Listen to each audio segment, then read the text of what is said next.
नमो नमः। कराग्रे वस्ते लक्ष्मी, करमध्ये सरस्वती, करमूले स्थितो ब्रह्मा, प्रभाते कर दर्शनम। प्रभात काल में जागृत होते ही दोनों कर्तनों का दर्शन करते हैं। कहते हैं कि कर के अग्र भाग में लक्ष्मी, कर के मध्य में सरस्वती और कर के मूल में ब्रह्मा जी का वास होता है। प्रभाते कर दर्शनम, प्रभात काल में कर्तनों का दर्शन करने से प्रभु की कृपा प्राप्त होती है, दिन का शुभारंभ होता है। हम अपने कर्तनों का उपयोग पूजन आदि में, तिलक चंदन धारण करने में, तिलक आदि अर्पण करने में, प्रदान करने में, जलांजलि तर्पण करने में किस प्रकार करते हैं, उस विषय में बात करते हैं। ये अनामिका अंगुली, इसका संबंध सूर्य से बताया गया है। सूर्य प्रसिद्धि का कारक है, सूर्य रचनात्मकता का कारक है, सूर्य प्रतिनिधित्व का भी कारक है।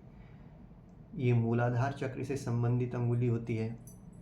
इसका उपयोग देवताओं को तिलक करने में, आचार्यों को तिलक करने में, पूजन आदि में ब्राह्मणों को तिलक करने में, और गुरुजनों को तिलक करना है तो उसमें भी इसका उपयोग होता है।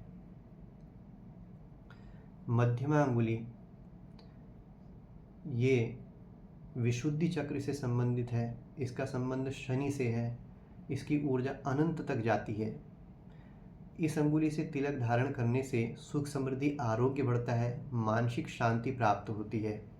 स्वयं को तिलक करने के लिए मध्यमा अंगुली का उपयोग करते हैं इस प्रकार से।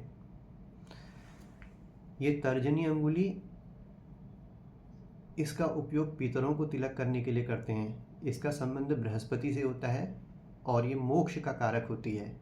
पितरों को इस अंगुली से तिलक प्रदान करने से मोक्ष प्राप्त होता है। हमारा अंगूठा ये शुक्र से संबंधित है। सुख समृद्धि आरोग्य और दीर्घायु का कारक है। इससे अतिथियों को, अन्य लोगों को जब तिलक करना होता है तो अंगूठा का उपयोग करते हैं। ये आशीर्वाद का स्वरूप भी है, इसीलिए अन्य लोगों को, अतिथियों को इसी अंगुली से अंगूठे से तिलक किया जाता है।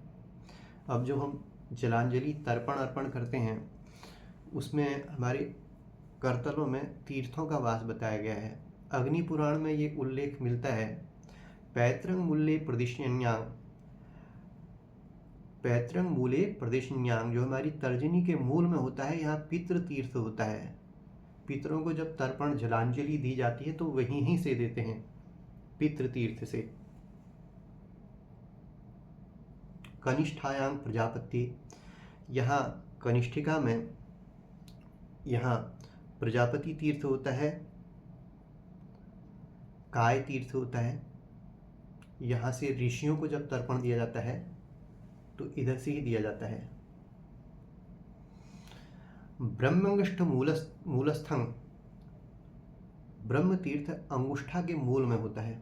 यहाँ पर अंगुष्ठा के मूल में ब्रह्म तीर्थ है। यहीं ब्रह्म तीर्थ से हम लोग आचमन्य करते हैं। ब्रह्म तीर्थ से हम पंचामृत चरणामृत का पान करते हैं।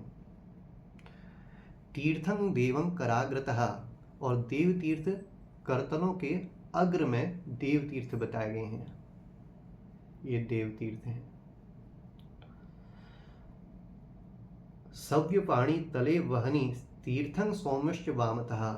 अब हमारे दाहिने हाथ की बात करें तो इसके मध्य में वहनी तीर्थ, संस्कृत में वहनी अग्नि को कहते हैं, तो अग्नि तीर्थ यहाँ पर होता है। सोमस्य वामतः, और वाम भाग के मध्य में सोम तीर्थ है। ऋषणां तो समग्रेषु अंगुलीक पर्व संधिषु, समस्त अंगुलियों के पर्व संधियों में, अंगुलियों के रोमों में, संधियों में ऋषि तीर्थ होता है। तो इस प्रकार से हम अपने कर्तनों का उपयोग तर्पण में, पूजन आदि कर्म में करते हैं। ज्ञान नहीं होता है तो हम लोग तिलक धारण करने में अनामिका से ही धारण कर लेते हैं, लेकिन अनामिका जो है ये देवताओं को तिलक करने के लिए उपयोग में लाई जाती है। आचार्यों को, ब्राह्मणों को, उनके लिए है। मध्यमा स्वयं के लिए है, जो मैंने भी पहले बताया है। पितरों के लिए तर्जनी, अंगुष्ठा अन्य सभी के लिए है।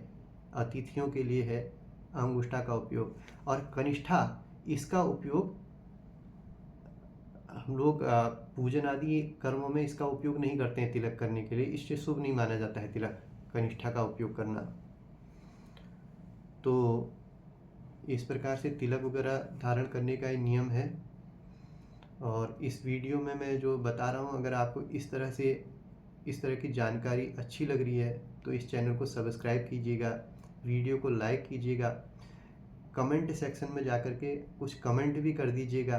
बेल आइकन है उसे भी बजा दीजिएगा। मंदिर में घंटी बजाते हैं तो यहाँ पर भी घंटी बजा देंगे तो उससे लाभ ही होगा, आपको लाभ मिलेगा, आपको मेरी वीडियोस मिलेंगी और कुछ उसमें जानकारी मिल जाएगी। अगर उसको लेना चाहें, जब तो सुनना चाहें तो अच्छी जानकारी मिलेगी। जो शास्त्रों से सम्मत है वही मैं इसमें बता रहा हूँ, जो उद्धृत है, दिया गया है शास्त्रों में, पुराणों में है, उसके विषय में इसमें बताता हूँ। तो नमो नमः।